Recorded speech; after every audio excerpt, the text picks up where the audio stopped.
Hello and welcome to another retrospective planning appeal case study video. I'm John Peters, and in this video I'm going to explain how we overcame a recent refusal by Elmbridge Council for one of our clients. This planning appeal was to overcome the refusal of a retrospective removal of condition that was refused by the local authority Elmbridge Planning Department. Our client was initially booked in for a free, no obligation consultation to run through the refusal reasons that had been used by Elmbridge Council to evaluate if an appeal was viable or if an alternative option would be best suited for them. The free, no obligation consultation, which took around 25 minutes, found that this case was viable for appeal to the Planning Inspectorate, taking the decision process away from Elmbridge Council Planning Department. This case was refused by Elmbridge Council for the following reasons.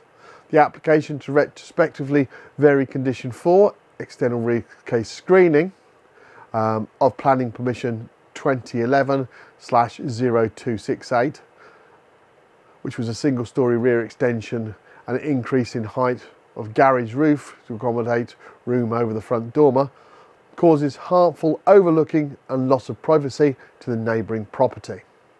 The planning inspector in this case identified the main reason for this case was whether the disputed condition is reasonable and necessary in the interest of living conditions of neighbours, with particular regard to the privacy. The inspector stated the following in the appeal decision.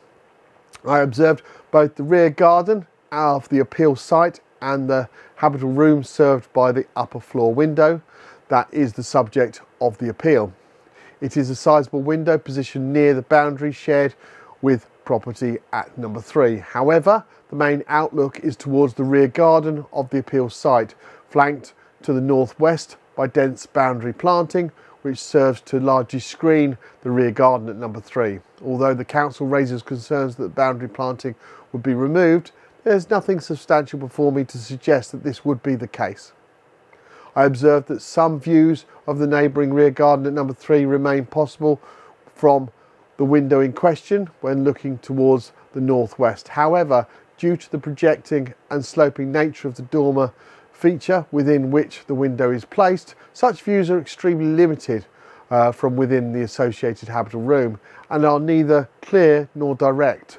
As such, the window does not result in a level of overlooking or perception of overlooking of the neighbouring rear garden at number 3 to the extent that would be uncommon within residential settings, or that would be unduly impact the use and enjoyment of this garden by the residents at number 3.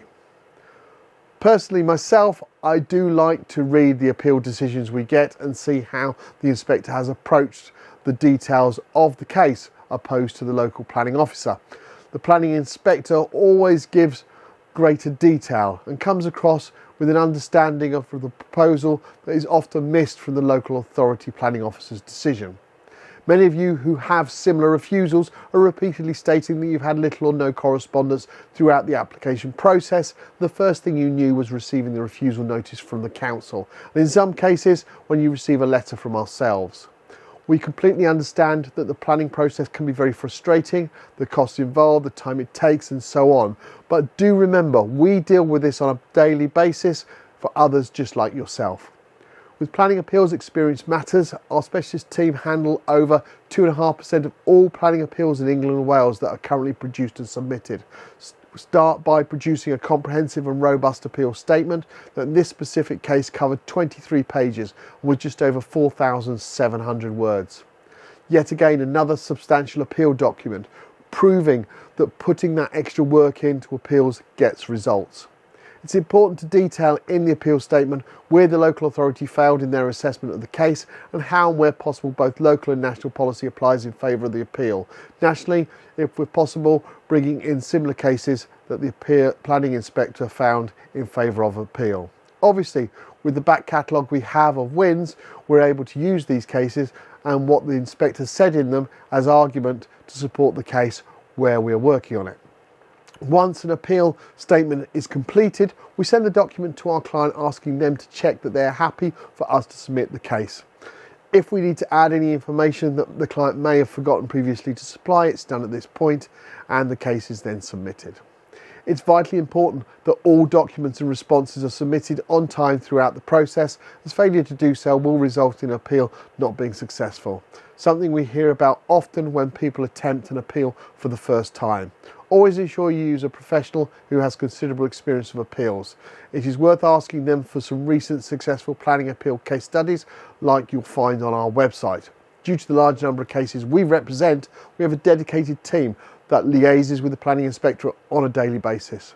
For this appeal, an independent planning inspector from the Planning Inspectorate visited the site on the 18th of October, and we're pleased to confirm that the appeal was upheld and permission granted on the 25th of November in a 2-page appeal decision notice.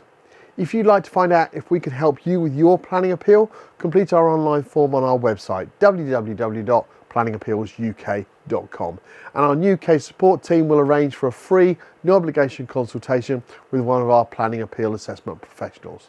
Thank you for taking the time to watch this planning appeal case study video, and I look forward to producing the next one very shortly. Bye for now.